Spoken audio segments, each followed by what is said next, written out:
Do you know that vascular access is not just for dialysis?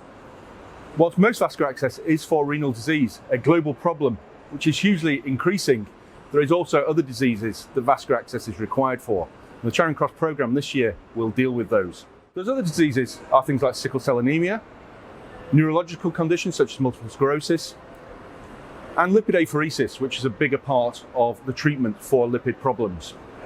So this year the theme is challenges, and the challenges in vascular access are both in creation, but also in maintenance, and ultimately in salvage of vascular access for patients who are running out of access options.